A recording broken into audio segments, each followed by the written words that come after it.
আতিনা ফি দার দুনিয়া না হাসান, আতিনা ফি দার উকবা না হাসান, ইয়া গিয়াসাল মুস্তাগীসিন হদিনা लंतिखारा बिलउलूम वलगिना।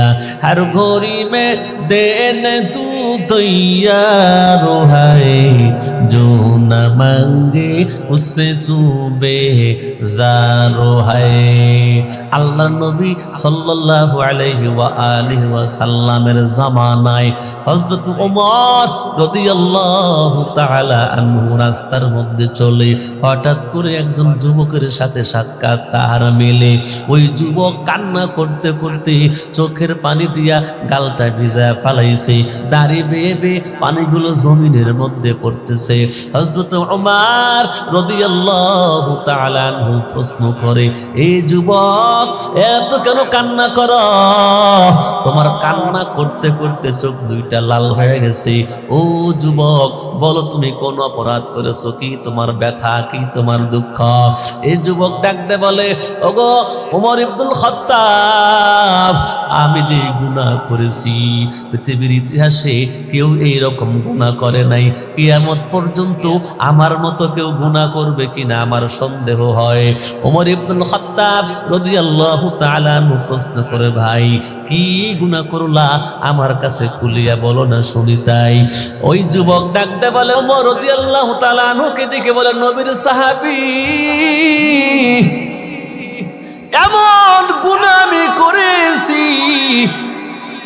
আমি এই মদিনার শহরের অধিবাসী, একটু দূরে আমার বাড়ি, আমি হইলাম নাব্বাস, আমার পেশা হইল কাফন চুরি করা। নাব্বাস শব্দের অর্থ হলো কাফন চুরি করা। কোন কাফন চুরি করে? যখন মুসলমানদের নর এবং নারীকে 3খানা কাফনের কাপড় পরাইয়া অথবা 5খানা কাফনের কাপড় পরাইয়া কবরস্থ করা হয়, ওই রাত্রে গিয়া কবর খনন করিয়া ওই কাপড়গুলো আমি লাশ থেকে খুইলে নিয়া ধুইয়া পরিষ্কার করিয়া বাজারে বিক্রি করে। এর নাম হলো নাব্বাস। এর নাম কি? আরবিতে কাফন। এই ব্যবসা আমি করি, কর্ম আমি করি, এটা আমার পেশা। তো কি হয়েছে? কাফন চুরি করেছো, তওবা করো, ফিরে আসো, আল্লাহ মাফ করবে। যুবক বলে, না না, এখানে শেষ নয়, আমার এই পেশায় আমি চলতেছিলাম। হঠাৎ করে কিছুদিন পূর্বে আমার কাছে খবর আসলো অমুক এলাকায় একজন নারী ইন্তেকাল করেছে। সময় মতো রাত্রিবেলায় চলে গেলাম সেই কবরস্থানে। কবরস্থানে যাওয়ার পর আমি কবরটা খনন করলাম। কবর খনন কইরা দেখি ওই নারীর গায়ে 5খানা কাফনের কাফন। আমি আস্তে ধীরে কাফনের কাফনগুলো খুললাম। জোরে কর নাউজুবিল্লাহ। কাফনের কাফন খোলার পর আমি যখন কবর থেকে উইঠা চলে আসবো, শয়তান প্রলোভনে পড়ে ওই নারীর দিকে তাকাইলাম। তাকাইয়া দেখি নারীর চেহারা এত সুন্দর, দুনিয়াতে এত সুন্দরী চেহারা কখনো আমি দেখি নাই। লাশটা মনে হয় তরু তাজা, এই মাত্র মনে হয় লাশটাকে রেখে গেছে। এত সুন্দরী চেহারা, আমি মনে করলাম এই কবরস্থান কেউ দেখবে না, কেউ জানবে না, এই জন্য আমি তার সাথে জেনায় লিপ্ত হয়ে গেলাম। জোরে কন্যা নাউজুবিল্লাহ। কি গুনাহ ছোট না বড়? কবরস্থানে লাশের সাথে জেনা, সে তো ছিল সেই বর্বর যুগের কথা। আমাদের দেশেও পোস্টম্যাডাম করতে গেলে অনেক সময় অনেক নারীকে সেখানকার লোকেরা দর্শন করে পেপার পত্রিকায় আসে। কতক্ষণ আসে না? আসে না? আসে। যুবক ডেকে বলে, ওমর ইবনুল খাত্তাব, এখানেই ঘটনা শেষ করা হয় নাই। আমি যখন জিনা করছি, জিনা করার পরে যখন আমার কর্ম শেষ, আমি কবর থেকে উঠতে নইলাম, পিছন থেকে যেন ওই মহিলা আমাকে দাইকা দাইকা বলতেছে, আমার কর্ণকুহুরে কেমন যেন আওয়াজ ভেসে আসতেছিল। পিছন থেকে বলতেছিল, হাজার হাজার মাইজিতের মধ্যে আমারে উলঙ্গ করলা, আমারে জেনা করলা, তোমার কি ঈমান নাই? তুমি কি আল্লাহকে ভয় করো না? আর পিছন থেকে যেন আমারে ডাক দেয় বলতেছিল, ওরে আল্লাহর গোলাম, আমার আত্মীয় স্বজন আমারে গোসল করাইয়া পবিত্র বানাইয়া রাইখা গেছে, তুমি এমন কাজ আমার সঙ্গে করলা, কিয়ামতের ময়দানে আমাকে নাপাক হয়ে উঠতে হবে। তোমার কি ঈমান নাই? তোমার কি তাকওয়া নাই? এই কথাগুলো যেন আমার কানের মধ্যে বাইসা আসে। ওগো উমার, আমি সেই দিন থেকে ঠিক মতো পানাহার করি না, ঠিক মতো ঘুমাই না, কান্না করি আমার মাওলা আমারে মাফ করবে কিনা। ওমর রাদিয়াল্লাহু তাআলা আনহুর মতো মানুষ কান্না দিলেন, কেঁদে দিলেন, চোখের পানিগুলো বেয়ে বেয়ে দাঁড়িয়ে বেয়ে বেয়ে জমিনে পড়তেছিল। ওমর রাদিয়াল্লাহু তাআলা আনহু যুবকের হাতটা ধরলেন, চলো আমি রহমাতুল লিল আলামিনের দরবারে তোমারে নিয়ে যাব। হযরত ওমর রাদিয়াল্লাহু তাআলা আনহু যুবককে লইয়া নবীর দরবারে আসবেন। নবীর দরবারে আসলেন, আল্লাহর নবী ঘরের মধ্যে ছিলেন, হুজরা মুবারকের মধ্যে ছিলেন, অথবা আল্লাহর নবী মসজিদের ভেতরে ছিলেন। হযরত ওমর বললেন, নবী গো, একজন যুবক আপনার কাছে আসছে, আপনার সঙ্গে কথা বলবে, সময় আসেনি, অনুমতি দেন কিনা? পয়গম্বর অনুমতি প্রদান করলেন। অনুমতি পাওয়ার পর যুবক নবীজির সামনে আইসা বসলো কান্নারত অবস্থায়। মায়ার নবী, দয়ার নবী, রহমাতুল লিল আলামিন নবী প্রশ্ন করলেন, কি হয়েছে তোমার? কেন কান্না করো? ওগো নবী, এমন গুনাহ আমি করলাম যেই গুনাহ আসমানের নিচে জমিনের উপরে আর কেউ করে নাই। আল্লাহ নবী ডাক দেয় বলে, তোমার গুনাহ কি আল্লাহর আরশের চাইতে বড়? কয় হ্যাঁ, আমার গুনাহ আল্লাহর আরশের চাইতে বড়। আল্লাহ নবী প্রশ্ন করলেন, কেন তুমি কি নর হত্যা করেছো? কয় না, নর হত্যা করি নাই। পয়গম্বর প্রশ্ন করলেন, তুমি কি শিরিক করেছো? কয় না, শিরিকও করি নাই।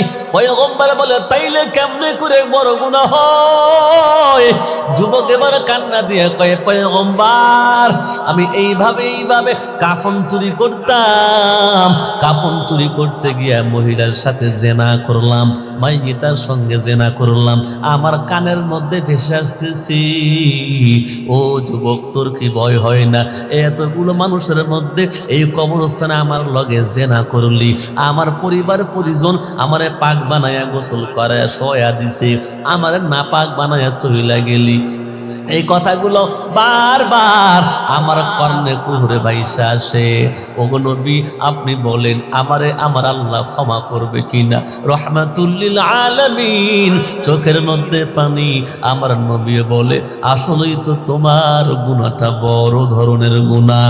এই কথা শোনার পর যুবক আর 1 মিনিটও নবীর দরবারে রয় নাই, কারণ রহমাতুল লিল আলামিনের জবান দিয়েও বের হইছে এইটা বড় গুনাহ। যুবক চলে গেছে, কিতাবের মধ্যে লেখে 40 দিন বিগত হয়, যুবক শুধু কান্না করে আর কান্না করে, ঠিকঠাক মতো পানাহার করে না, ঘুমায় না, নামাজের সময় নামাজ আদায় করে, বাদ বাকি আল্লাহর দরবারে কান্নাকাটি করে, রোনাজারি করে। আল্লাহ পাক রব্বুল আলামিন জিবরাইলকে পাঠিয়ে দিলেন নবীজির দরবারে। জিবরাইল আমিন আসলেন, সালাম দিয়ে নবীজির সামনে বসলেন। আল্লাহর পয়গম্বরকে জিজ্ঞেস করলেন, ইয়া রাসূলুল্লাহ, বলুন তো সৃষ্টিকর্তা কে? আল্লাহ নবী বললেন, কেন? আমি সহ সবার সৃষ্টিকর্তা হলেন আল্লাহু আকবার। জোরে কোন আল্লাহ নবীকে প্রশ্ন করলেন, ওগো আমার নবী, বলেন তো দেখি রিজিক দাতা কে? নবী আমার বললেন, কেন? আমি সহ সকলের রিজিক দাতা হলেন একজন, তার নাম হলো আমার আল্লাহ। 3 নাম্বার প্রশ্ন করলেন, ওগো আমার নবী, বলুন তো দেখি ক্ষমা করার মালিক কে? জোরে কোন কে? জিবরাইল আমিন দেখে বলেন, নবী গো, ক্ষমা করার মালিক কে? গফফার কে? গফুর কে? কয় আমার আল্লাহ। ক্ষমা করার মালিক আমার আল্লাহ। জিবরাইল আমিন ডাক দেখয়, ওগো নবী রাহমাতুল লিল আলামিন, আপনার ওই যুবক সাহাবী জিনা করার পর আপনার দরবারে আসছে, এখান থেকেও চলে গেছে, 40 দিন পর্যন্ত কান্না করে আমার আল্লাহ চোখের পানি এত কবুল করছে, আমারে পাঠায়া দিছে সুসংবাদ দেওয়ার জন্য। আল্লাহ পাক আপনার ওই সাহাবীর জিন্দেগির গুনাহগুলো মাফ করে দিছে। রে মুসলমান, আল্লাহর গোলাম, আল্লাহ পাক বলেন, লা তাকনাতু মির রাহমাতিল্লাহ। আকাশ পরিমাণ গুনাহ করছো, পাহাড় পরিমাণ গুনাহ করছো, সাগরের পানির চাইতেও বেশি গুনাহ হয়ে গেল। কোটি কোটি গুনাহ লইয়া বান্দা যখন মাহফিলে আইসা বইসা যায়, আল্লামা ইমাম কুরতুবী রহমাতুল্লাহি আলাইহি বলে, বান্দা মাহফিলে বসার পর আখিরি মোনাজাতের মধ্যে যদি হাত উঠাইয়া আল্লাহর কাছে কান্না দিয়া কয়, আল্লাহ, না বুঝিয়া নামাজ কাজা করছি, জীবনে আর কাজা করব না, না বুঝিয়া সুদের খাতায় নাম দিছি, জীবনে আর সুদ খাইব না, না বুঝিয়া বিবিটারে বেপর্দায় রাখছি, আর বেপর্দায় রাখবো না, না বুঝিয়া চোখের গুনাহ করলাম, আর চোখের গুনাহ করব না।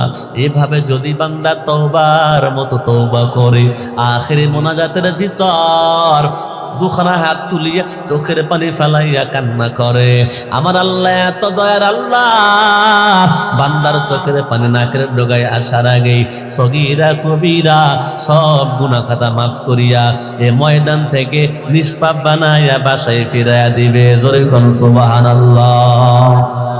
আল্লাহ আল্লাহ ক্যা মুবারক নাম হায়, अल्लाह अल्लाह आशिकों का काम है, अल्लाह अल्लाह अल्लाह अल्लाह कीजे मधुर नाम। बोलें अल्लाह अल्लाह अल्लाह अल्लाह कीजे मधुर नाम, अल्लाह अल्लाह अल्लाह अल्लाह কি যে মধুর নাম। বলুন সবাই, আল্লাহ আল্লাহ আল্লাহ আল্লাহ।